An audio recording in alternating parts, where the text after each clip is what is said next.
What up everybody? One question that I've been asked a hell of a lot since this market took a crazy turn is how much money have you lost in CS2?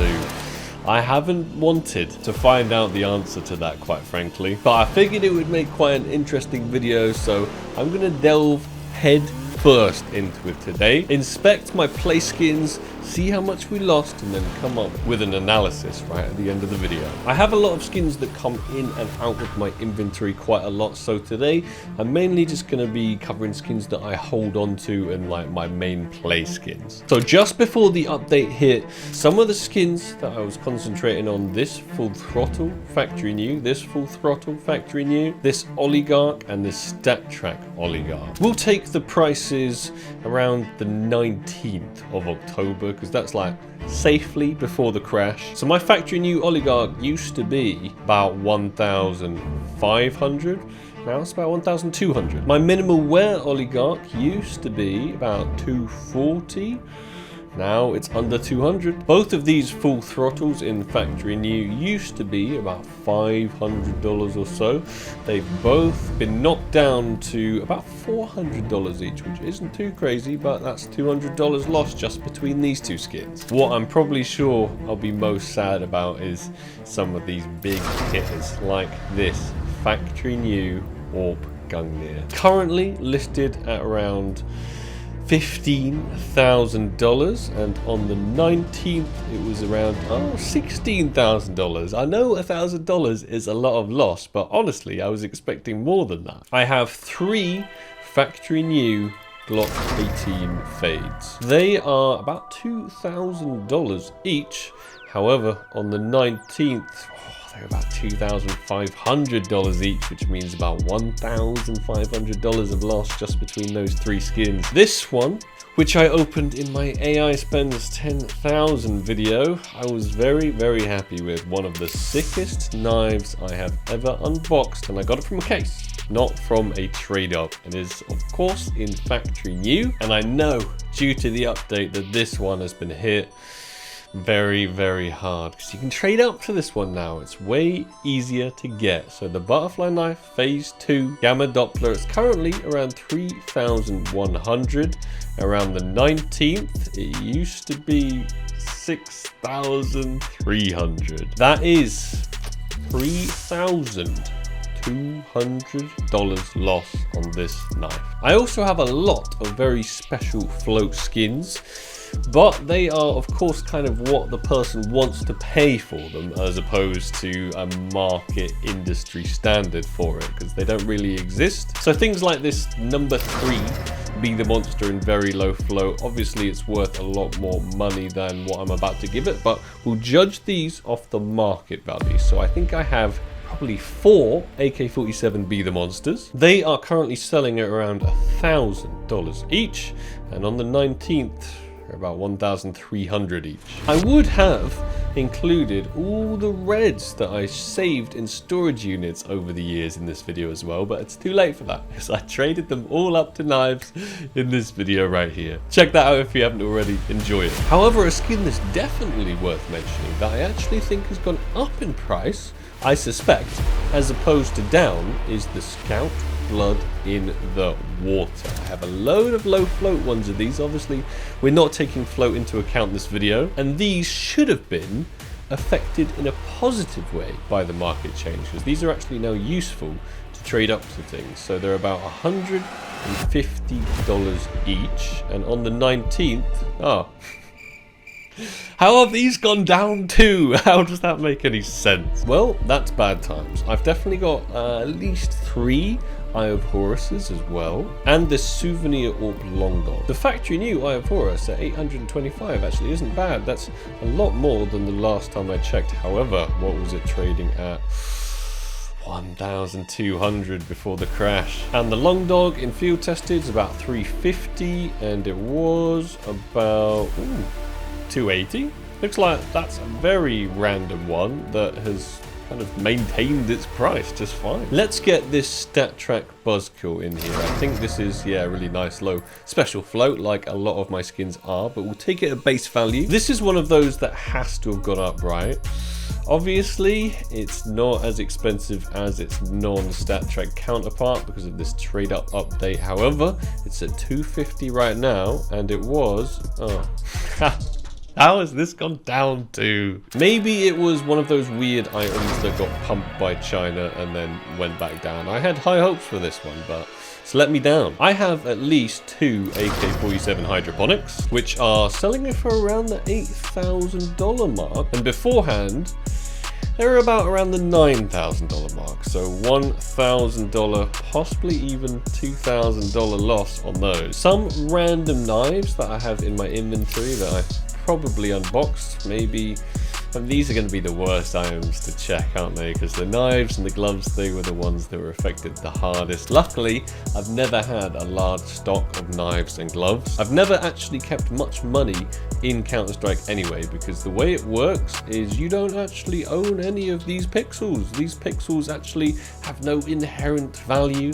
The only value that they have is the value that we give them, and they don't belong to you. They're the intellectual property of Steam and Valve, and they can decide to do whatever they like with your skins at the blink of an eye, as we all found out very, very recently. So as much as I like putting money into speculative markets, even I, as a content creator, have never had ginormous amounts of faith in these pixels. StatTrak Skeleton Marble Fade, currently around 520 and was about 800. I think field tested gloves have been absolutely wrecked in this update too. My slingshots trading at about 450, about 950 they used to be, about half the value lost. The snow leopards are about 250 and they were about 600. It's crazy to see some of these items lose over 50% of their value. I feel like overall some of the worst hit items maybe lost like 40%, but there are the odd gloves. Look, there's even lost the thumbnail now. That's how bad the driver glove snow leopard and field tested are doing. Let's look at this M9 bayonet Doppler and Minware as well that I managed to unbox.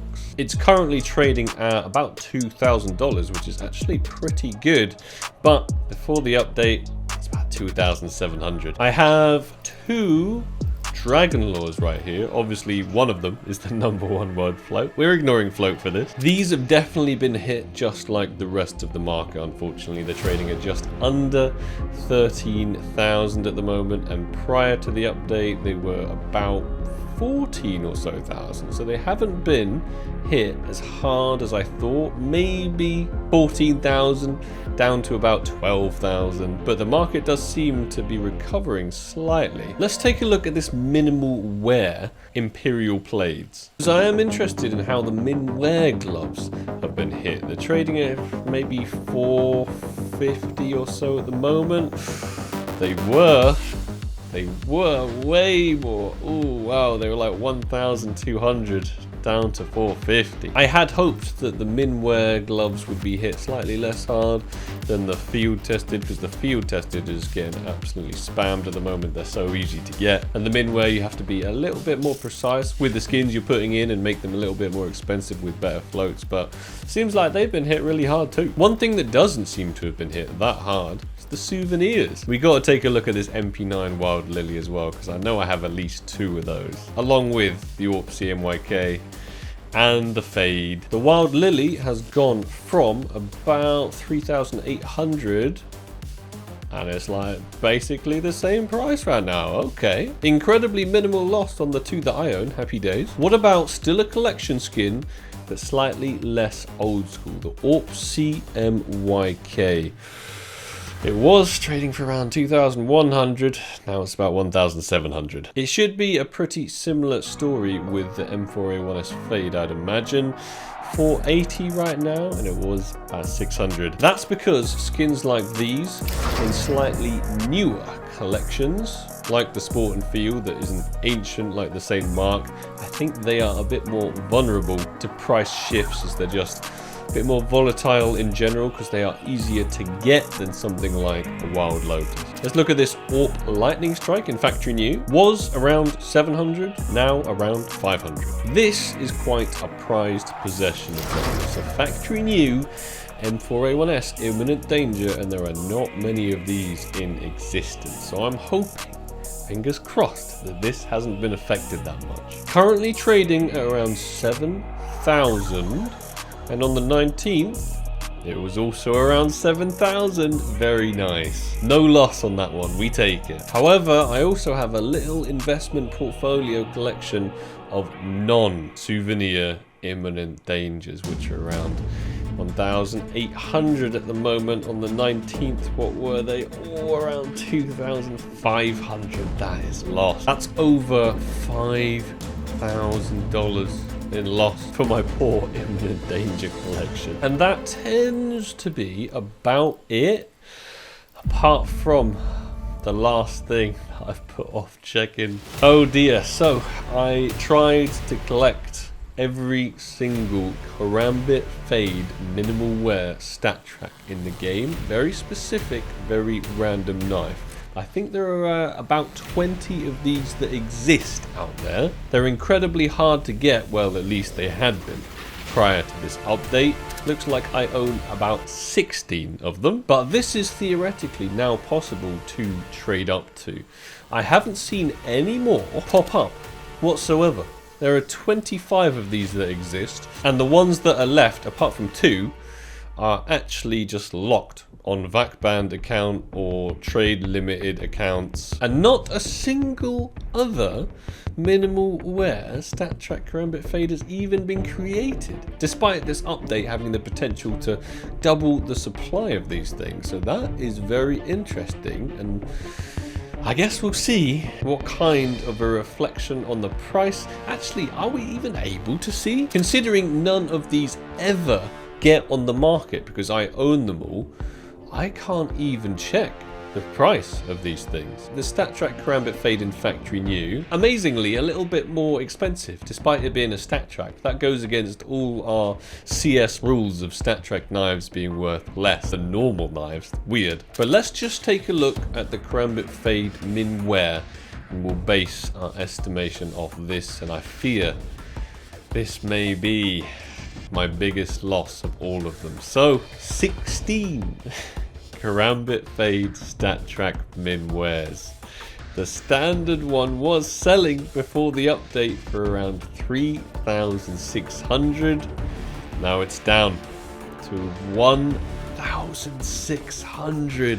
It's lost $2,000 per knife. That means my collection of minimal wear Karambit Fades in StatTrak has lost a grand total of $32,000. I'm not sure if it's exactly going to work like this, because this isn't like a market standard item. These don't exist, so I'm hoping the loss on these would be less than the market loss on the min wares. So just considering all of the skins that we looked at today, obviously there are quite a few more of these just laying around, maybe some random Desert Eagle hand cannons and play skins, stuff like that. The grand total, just of the things that we looked at, is $58,470 worth of loss. So I'd imagine if you count up absolutely everything that I had prior to this update, I'm probably looking, I'd estimate around $70,000 worth of loss due to this market crash. So it's pretty bad. It is pretty bad, I'm not going to lie. However, it's only loss if you decide to cash out right now. If I panic sold all of these, then I definitely would have that substantial loss. But these are my play skins. These are skins that I'm happy to hold on to, and I will be doing exactly that. So it's only loss if it's realized loss, and you've sold them. I ain't planning on selling them. I know quite a few people that have been hit way harder than me in this update. People have lost millions, like individuals have lost millions. And I know countless people, more than I could count on both hands, that have lost hundreds of thousands. So 60 to 70k worth of loss, I'll take it. Not as bad as I thought it was going to be. If you enjoyed this little analysis post-market crash video, let me know by slapping that like button. I'd also be very interested to hear how much loss you personally have suffered through this market crash, so let me know that down below in the comments. Maybe some of you have got even greater losses than my 60 or 70k. Remember, this is an incredibly volatile and speculative and unstable market. Don't be putting your net worth into CS skins. That's an awful idea. Just like I say in some of my sponsored videos, you should probably only risk what you can afford to lose. Thank you everybody so much for watching. I hope you enjoyed it, and I'll catch you in the next one. Take it easy, guys. Peace.